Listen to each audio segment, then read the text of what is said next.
Merci. Donc on va conclure cette table ronde pour rappeler peut-être des éléments qui nous paraissent importants. Sur le plan de l'épidémiologie, notre étude prospective a montré qu'en fait maintenant c'est plus fréquemment les causes sont des chutes ou des accidents de sport par rapport aux accidents de la voie publique, qu'il y a une prédominance des lésions thoraciques et lombaires par rapport aux lésions cervicales chez l'enfant et que dans la moitié des cas, ces lésions sont multi-étagées, donc il faudra savoir rechercher les autres lésions. Concernant les tassements, on a vu qu'il y avait dans la majorité des cas un remodelage possible avec la croissance qui était prédominant pour les tassements qui se situent en zone thoracique.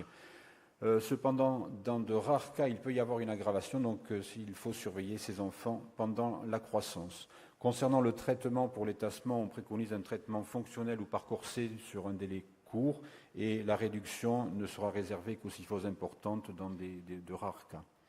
Enfin, l'indication de l'IRM dans les tassements pour nous ne doit pas être systématique et on la réservera plutôt aux traumatismes ou aux lésions importantes.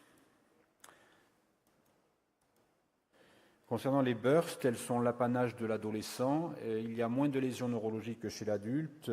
On préconise un traitement chirurgical postérieur et l'arthrodèse antérieure sera réservée dans certains cas en cas de kyphose importante ou de vide antérieur. L'exploration canalaire ne sera réalisée uniquement qu'en cas de signes neurologiques.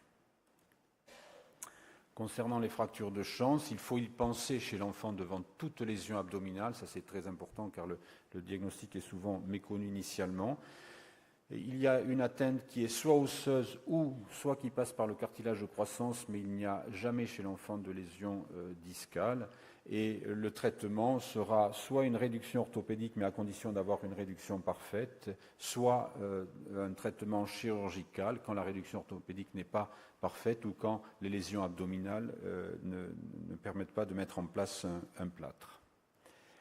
Pour le vissage percutané, c'est une technique qui paraît prometteuse et peut-être adaptable à l'enfant, mais bien sûr qu'il va nécessiter un opérateur entraîné. Enfin, concernant les complications neurologiques, le CIORA est une lésion qui est heureusement rare, mais qui reste très grave et qui nécessite une immobilisation initialement pendant une période de 3 mois.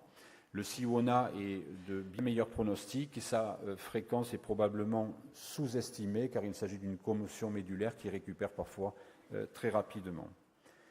Voilà, je remercie tous les membres qui ont participé à la table ronde, qui ont fait les exposés, ainsi que tous les centres qui ont participé en envoyant des dossiers et en répondant aux questionnaires. Je vous remercie de votre attention et on peut maintenant faire quelques places à des questions si vous en avez.